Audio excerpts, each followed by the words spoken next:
Today we'll be taking an objective approach to looking at William Strobeck, an influential skateboard cinematographer in New York City. We'll take a look at his unique approach to filming, how his rise to fame led to his name becoming a verb, and analyze his controversial style that reshaped skateboarding media. So, who is William Strobeck? Born in Syracuse, New York, growing up skateboarding, Bill became obsessed. Like most other skateboarders and filmers that rise to fame, Bill worked his way through the ranks until he landed himself a job at Supreme, a hype streetwear fashion brand that put together a highly talented skate team, including some of the biggest names in the sport, including Cater and Tyshawn Jones. Having these heavy hitters to capture, Bill now had an outlet to refine his style and demonstrate his own creative approach to filming that would end up becoming one of the most recognizable styles in skateboarding media to this day. So what is this style, you ask? Good question. Up until this point in time, skateboarding cinematography had strictly been wide shots that captured the entirety of skateboarders and the trick they were doing for the entirety of the trick, or close-up fisheye shots that also captured the skateboarder's entire body and tricks. For example, the clips currently playing were filmed by Beagle, a late 1990s, early 2000s skateboard filmer who filmed for Baker Skateboards. As you can see, the entirety of his shots are wide shots or fisheye shots that completely capture the skateboarder's body and his movements. Strobeck threw this in the trash and started from scratch. His approach, however, is consistent. It starts with a close-up of the skater's feet as they throw down their board. Next, it remains close-up but pans up to the skater's head as they approach their trick.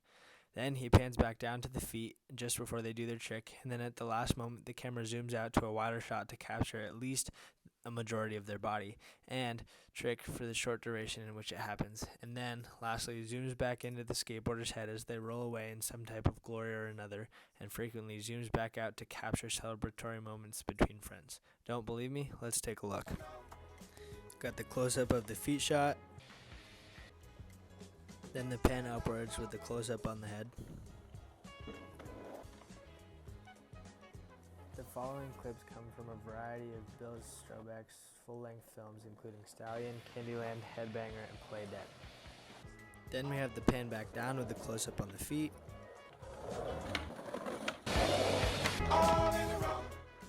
Into the entirety of the trick, which is more zoomed out.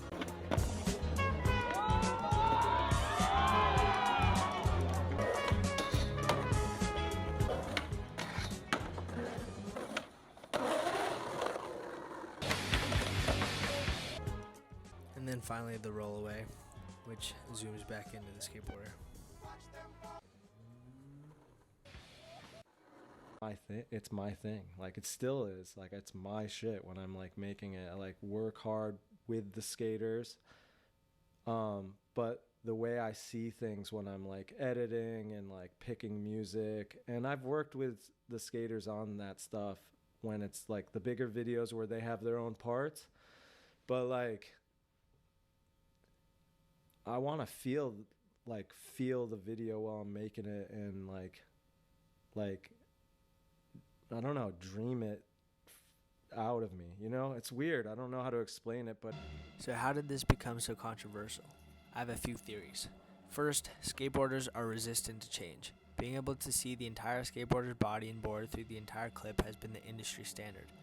Bill tends to capture only a part of the body at a given time, with emphasis on the feet and head. People may feel as though they have a limited perspective of where the skater is, the obstacle they are skating, and the trick that the skater is doing when the clips are so zoomed in. Second, the transitions between parts of the body cause a lot of movement in the shots. What does this mean? Well, I think it affects the clips in two ways. The first is that it destabilizes the shot and creates a sense of chaos that taps into the already chaotic nature of skateboarding. This can be frustrating if you just want to see what the skater is doing and where they are, but it can also add a sense of excitement. The second is that it makes the tricks look more complicated and more challenging. I think this has a similar bipolar effect. On one hand, this can be very exciting and extreme, while on the other hand, it can seem like embellishing the trick and making it seem more challenging than it actually is. My final theory is that because of the style of filming becoming a trend and inserting its way into what many would consider the hype-ish brand videos, it became associated with that genre of skateboarding, so anyone in a more hesh or core skate scene may be wary of this type of filming because it became associated with corporate brands like Supreme and Melody that adapted this style of filming. I think it is for these reasons that this style became so popular and simultaneously so hated. We can see the adoption and influence of Bill's filming styles from large skate brand videos such as the clip from EC Melody's recent video here, and in small skaters' social media videos, like this one that specifically references his style. So where does this leave us? It is with no doubt in my mind that I say Strobeck's filming has certainly made waves in skateboarding cinematography. Whether his style becomes a new industry standard or remains just a trend, Bill's impact on skateboarding media will forever be remembered as a creative and unique approach to capturing skateboarding. I'll leave it up to you as to decide whether Strobeck's filming is for you, but I will say it has certainly shaped a large part of the skateboarding media I've consumed in the last decade. Thank you for watching.